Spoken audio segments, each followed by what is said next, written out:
Good morning, I'm David Weegenaar. This is week 7, number 2 that I've been giving free chess lessons on YouTube. I am now going to show you a game that I played in 2007 in June, the 4th of June actually, and it was round 5. Board 3. There are lots of strong players there. I mean a lot of strong players were there, and I performed quite well. I can't quite remember what I got. I think I got 5 out of 6 or 4.5 out of 6 or 5 out of 6, but I was seeded about 16th odd or something like that. But anyway, this game was played in the Otago Chess Club rooms, which is where I was brought up. And this is a match game. This is 90 minutes for all your moves and 30-second increments every time you hit your clock. Not your opponent, but every time you hit your clock. Now this game was published, so I'm allowed to drop the name. This game was published in the Otago Daily Times. They called it the game of my career, and I thought that was a bit sort of sudden, and a bit sort of saying this is the end of your life sort of thing, David. But anyway, this is against International Master of Wellington, a very fine opponent, a very fine chess player, absolutely amazing chess player. And I think that if he just did the circuit and all that sort of thing, he'd do really, really well. I've got a lot of respect for this person, as a lot of New Zealanders do. And his name is International Master Russell Dive. I don't know what his rating is worldwide, but I know that he just this year, 2016, won the seniors, not the he won the seniors New Zealand tournament, not the veterans. Now, some reason they didn't call it the veterans for over 50s or 50s and over, which sadly he's 50. He's only 50 and I'm 54. I thought he was 54 as well, or something like my age, but he's 4 years younger. So anyway, here's this game, and like they said, it was they called it the game of my career. But I had another game this year that I won in the Lightning tournament.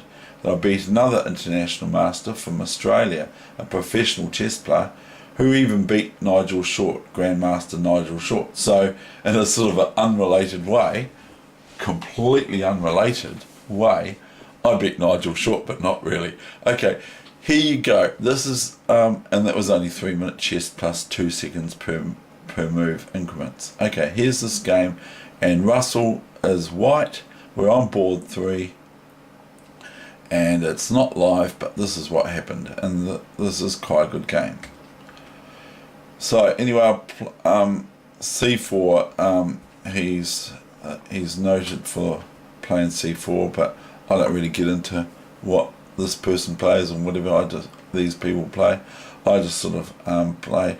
Now I don't play my I do not play my French fossil sort of skeletal pawn formation against Russell. Now I follow a line I learnt from Informator, Chess Informator, or something like that, which is Grandmaster Nikolic. I hope I say that right. I won't try to spell it.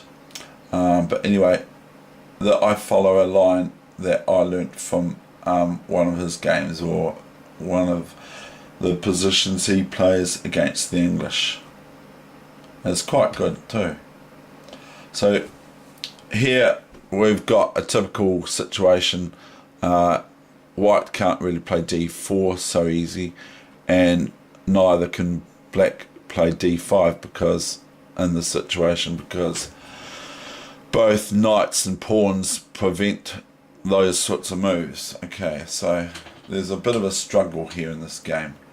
So I play this f5 move, you see. So here I go again, f5. So this is 2007, long before I started playing f5 in the French. So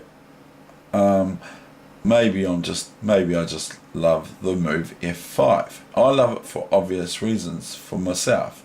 I don't know if I'm going to say why, but I do think that one thing about chess is you play what you don't like having played against you. Sort of like the Bible says things like do unto others as you would have them do unto you. Well, in this case, you do the opposite. You do unto others that you don't like having done to you. And it seems to work quite well because, yeah, okay. So just normal setup here. So white's got this square covered quite nicely. So black's not going to get a look in at d5 very easily. a3, which is a classical sort of atypical move for the English, where white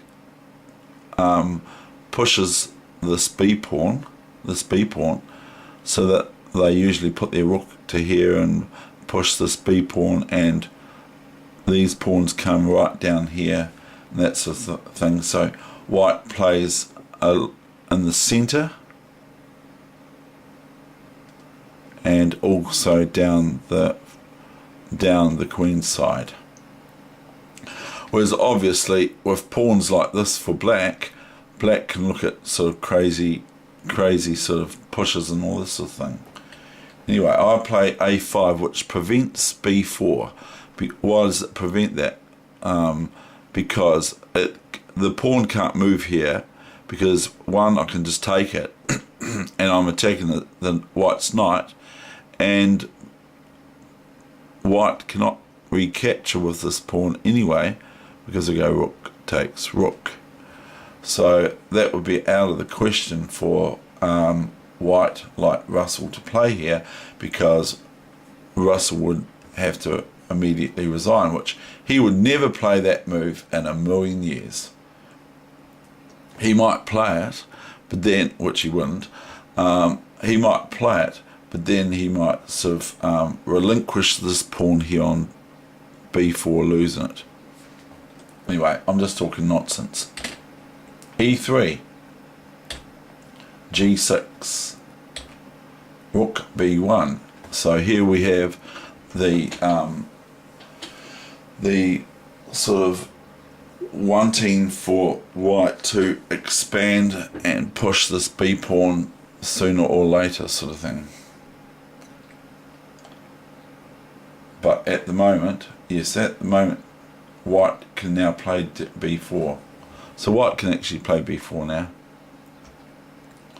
Plays d3, our great international master from New Zealand. And we've got Murray Chandler now. Oh.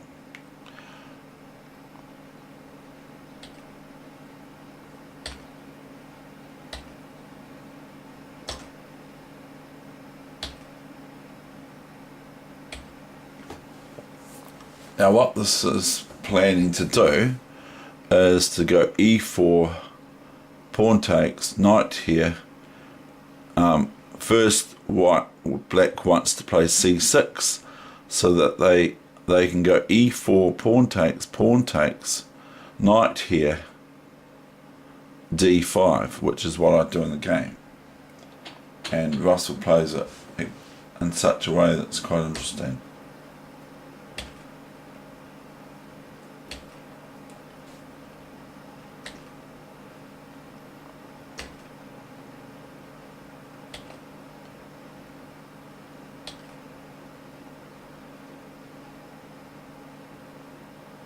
Now this pawn's been attacked 1, 2, 3 times, so black cannot just go bishop here, because it relinquishes the pawn on e4. So black plays this, which is still almost theory from Nikolic, Grandmaster Nikolic. But this particular setup is, but not the actual analysis isn't all gone down his book or preparation or something like that. Now this threatens primarily, this move queen b3 threatens knight takes pawn or knight takes pawn or whatever. One of the pawns just, one of the knights can take, or even the bishop, but the bishop wouldn't take because it's not advisable, because this is a good bishop for white. It's one that they should try and retain or maybe swap off for black to swap it off together, sort of thing, but not give it at the first opportunity, because it's a good bishop. So it's very important around the king's position. If it's gone, there's all these holes for enemy pieces or whatever you call them, enemy pieces and to get into these holes, sort of thing, because these pawns all on black squares, and so they've got all these sort of, if this bishop is gone, the knight would primarily, if the king's here, the knight would have no square to go to, because the bishop would take, because if it goes here it gets taken, if it goes there it gets taken, if it goes there it gets taken, and if it goes there it gets taken with the bishop, you see. And as soon as there's a bishop on here, all black has to do is plant a queen on there, just about, and it's queen there, checkmate. Anyway, I'll carry on with the game. So Russell hereby is threatening knight takes pawn here. We'll just keep it at that.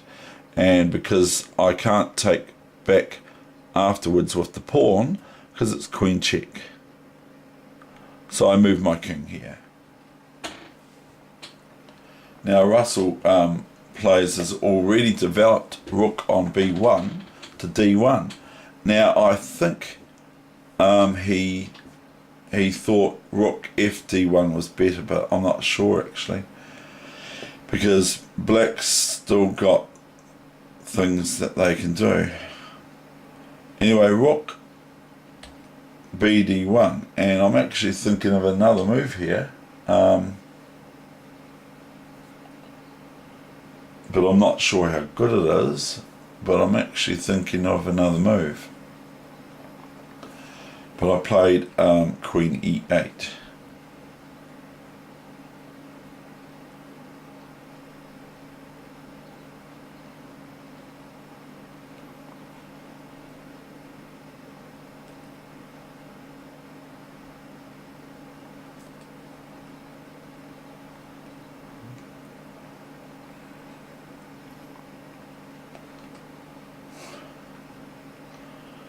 Now I'm starting to wonder if I had better here, as he goes rook d5, you see. Now I'm actually wondering, could I have,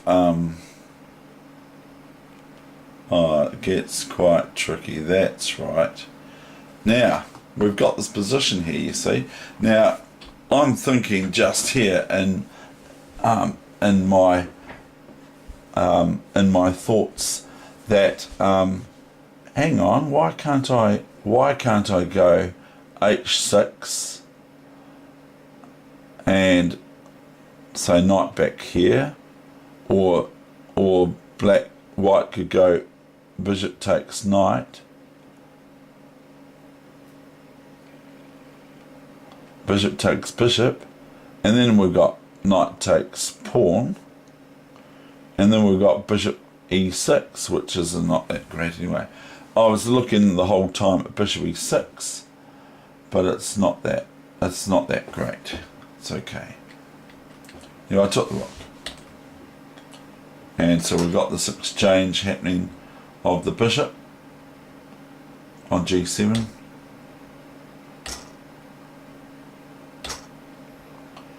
Now, it's actually quite reasonable for white, and apparently he could have, I think he could have drawn or something like that. had he not done what he does later on.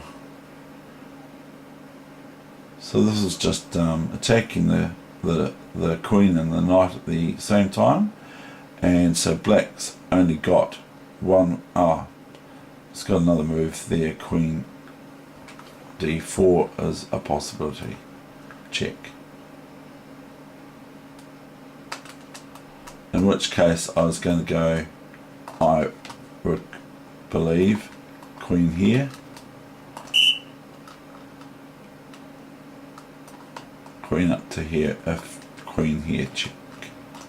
I think I was. So rook f5, queen e4 attacks the queen, so all the other talk is sort of rubbishy.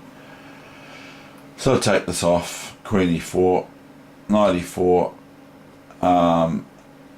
and then the computer gave another move, but I played, yes, it gave this move before, but I went to rook b5 to attack this b pawn and to go for it.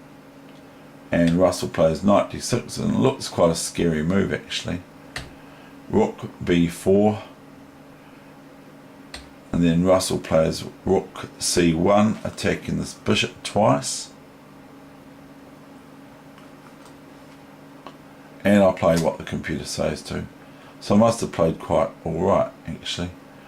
Now, Russell now plays this. Now I think they gave this as a bad move. I went rook c8. Now if knight c5 looks quite a good move, eh? But it's actually a big blunder.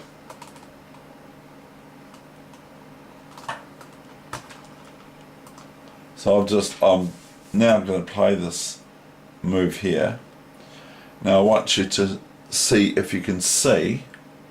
The computer keeps showing you, but I want you to see if you can see what black can do.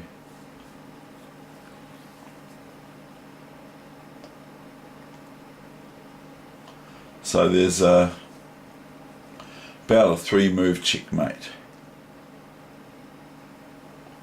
That means 3 moves on either side against any sort of play.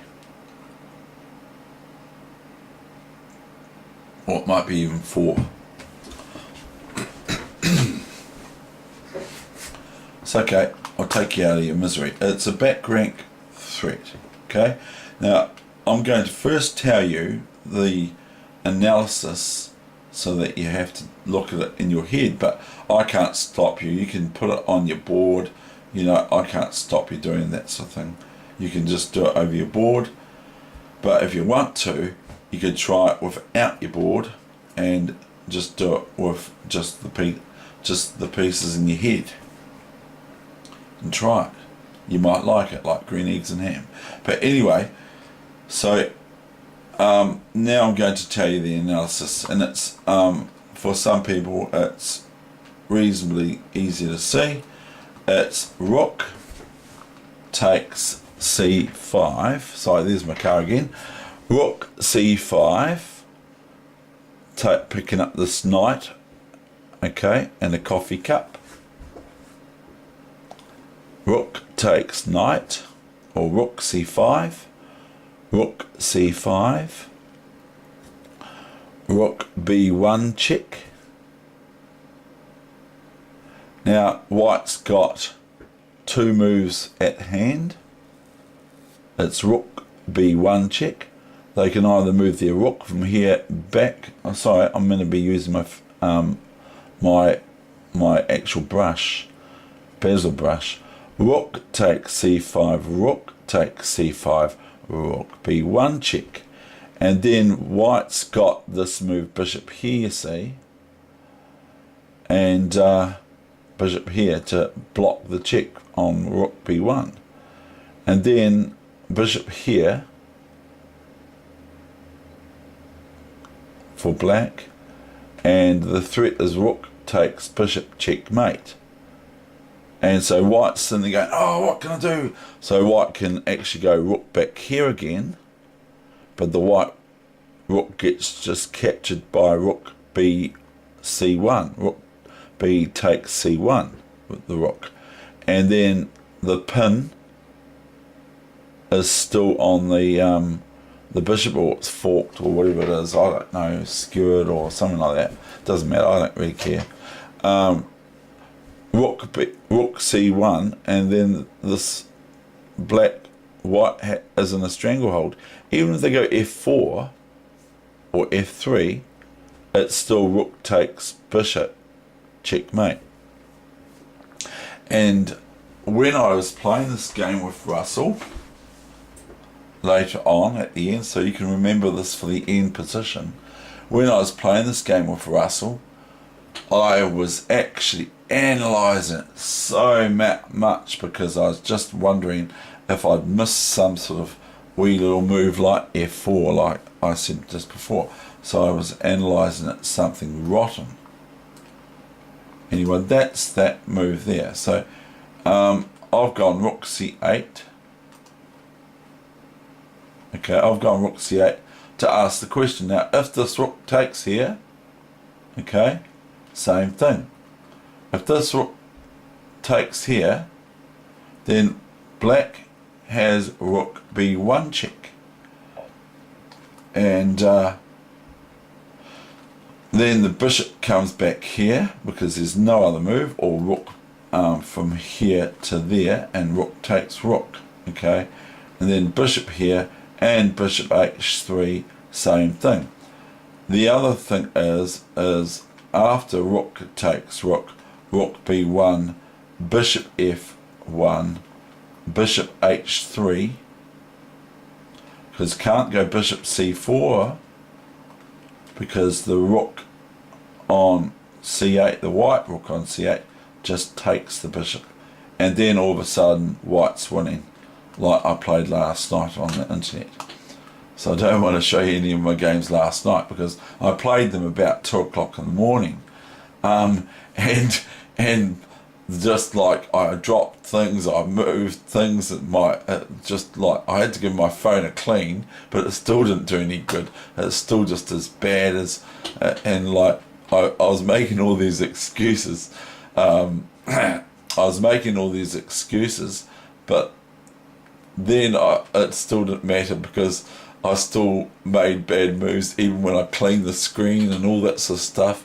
My finger just was too large last night. It was larger than life. So anyway, here we've got this position. So Russell plays rook d1.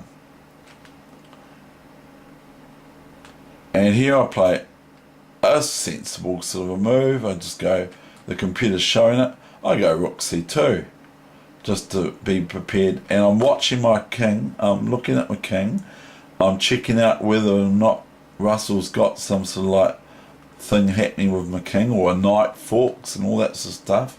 So if my king was here, of course, and I played and white was here still with the rook, and my king was here, then I would have to contend with knight d6 check and knight takes rook. So I had to look out for all these sorts of things. So he's just moved his rook here. So now I moved my rook to c2, and white hasn't got any of these checks, because as you can see, there's a big red line, which you can all see that move. It's easy to see that just loses your rook for nothing. So anyway, this is getting on to the final position.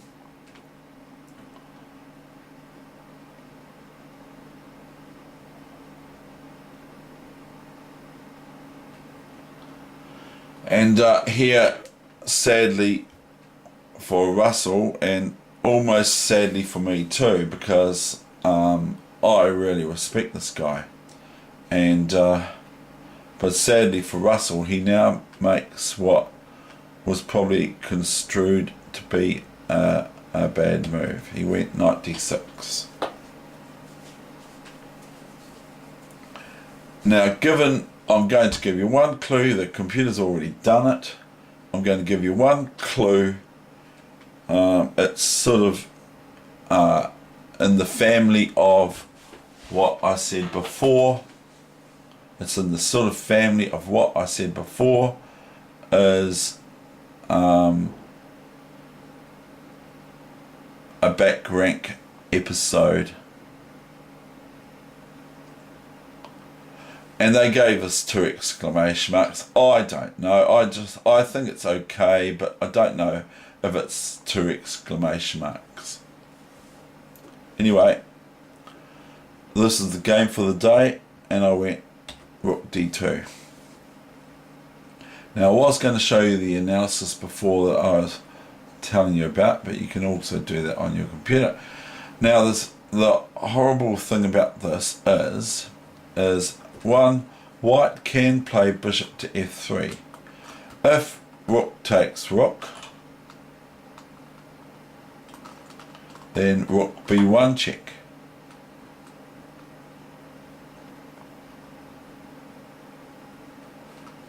And the only real move, the rook d1's just futile. The only real move is bishop f1. And then black has this. Now I looked at this move and I just thought, is there anything that he can do, you see?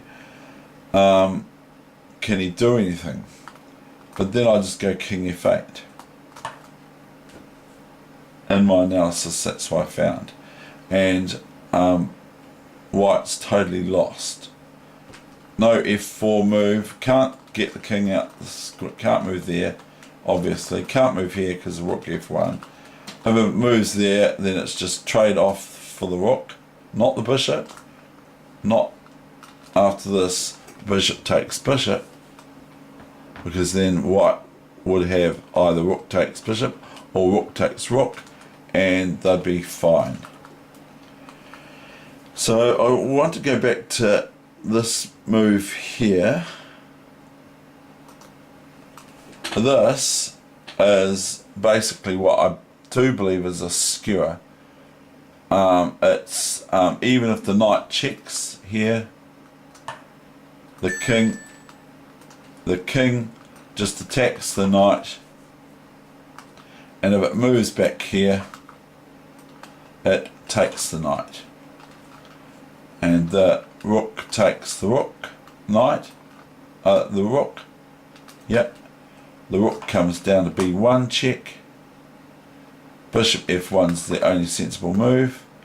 Here black can play this, but it ends up with, you've got 4 pawns versus 2 pawns, because the king can move out here in this case.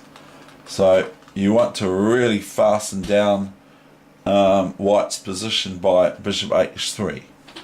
And then after that, there's a spite check, and the black king can just attack the rook, and the rook has to move somewhere other than rook d1, I'm saying, and then it's rook f1 checkmate.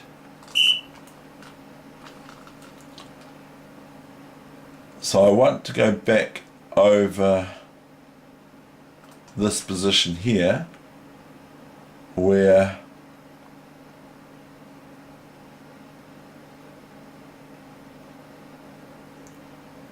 there was something here, and I think that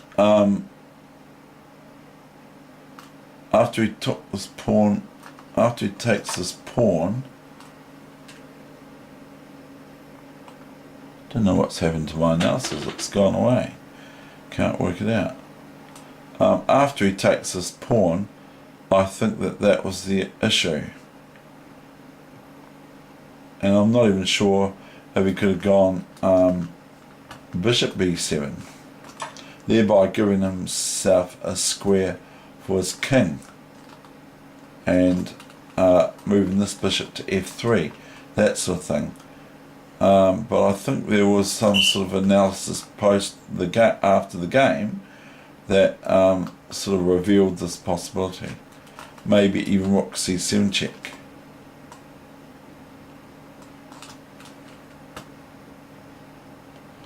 Because there's things that, like, if the king's on g2,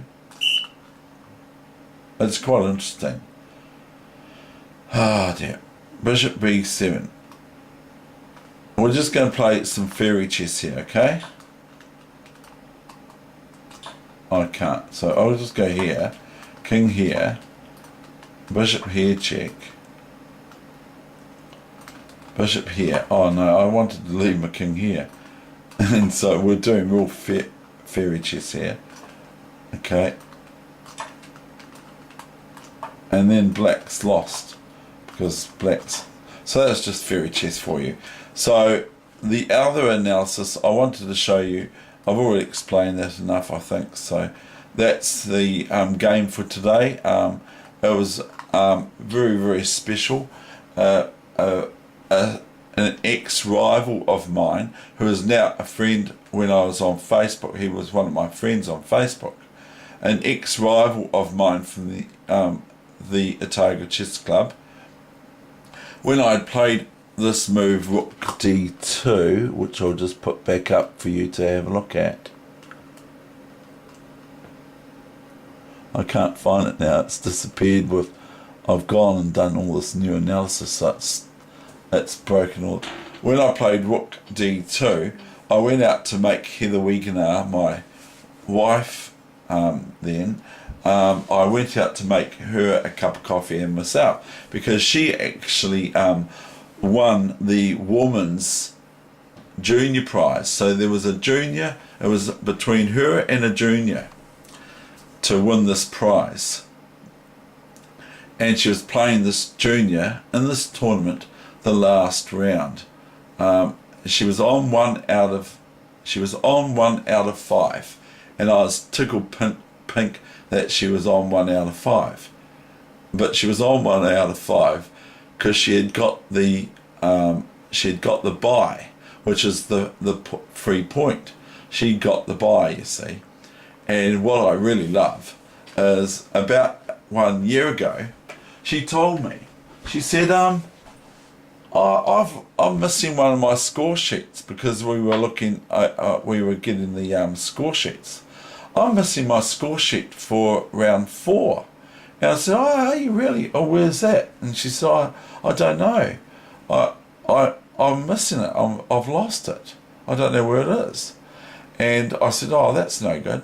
And about a day later, I said to her, who did you play, Heather? Round 4 or whatever. Round 4, yeah. It's round 4, because she's very detailed about when the game was. It was round 4. So I said to her, who do you actually play? Because you played some really, really good players, and you played really, really good chess, even though you lost those games. And so she said to me, oh, I got the bye that round. And it's almost like she was having me on. But it was just like really one of those moments. I just loved it, because she couldn't work it out that if you get the bye, you don't have a score sheet. And I've only met one woman to date that understands that. The guys or people that play in chess tournaments know all about it, but I thought it was just lovely that she was. Anyway, speaking about her in the last round, you see, she is playing the Otago Junior Chess Champion, and there was a prize for junior or that being the woman's prize, because she was in there. So they said woman junior prize. They weren't going to give 2 prizes away, one for each category. Excuse me. So anyway, she duly won this game, and she was black as well, as I was against Russell. But anyway, she duly won this game, and people were coming up to me after the game, and they were saying, "Oh, did you actually help her?" And I said, "Sadly not." But I don't know what I said, but I said, "No, sadly I didn't," because then I could have asked for some of the prize money. The only reason that Heather won was because there was $100 at stake. Now, anyway, so that's the only reason she won, is she went for the money. It was like, she just played the game of her career. So she played her game of the career. So both Weegenaars at the time were playing the game of their career, and so it's quite cool. And anyway, I'm talking to you about this ex-rival of mine, you see, and now we're very good friends. And he sits there. I've just made the move Rook D2 against Russell, and this player comes out. He's a national master or so, but I'm not dropping his name because it's not published this.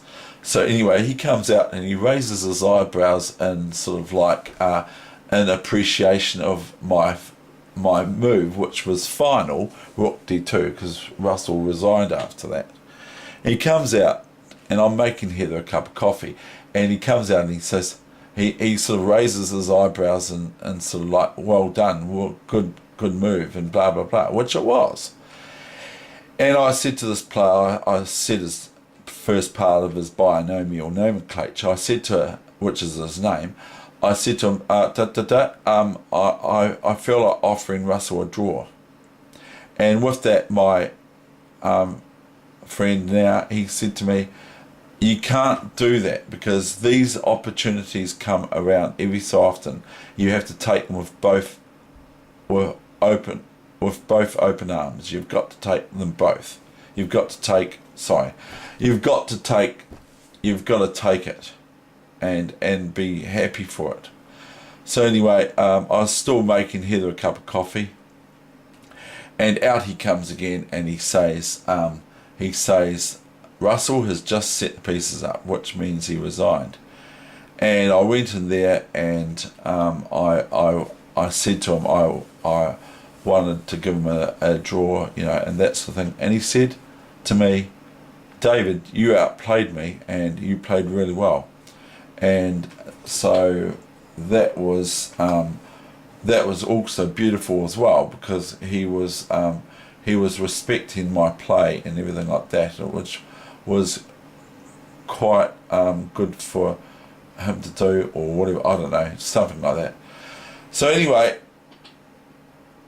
Heather eventually got her $100, and I think she bought some. She loves Duran Duran, and she bought something, I think, from Duran Duran that year after the tournament. And so she ended up on 2 out of 6, and that was a respectable score. And she played last night on playchess.com as well, and she had more wins than I did, and we played the same amount of time. So okay, thank you very much, bye bye.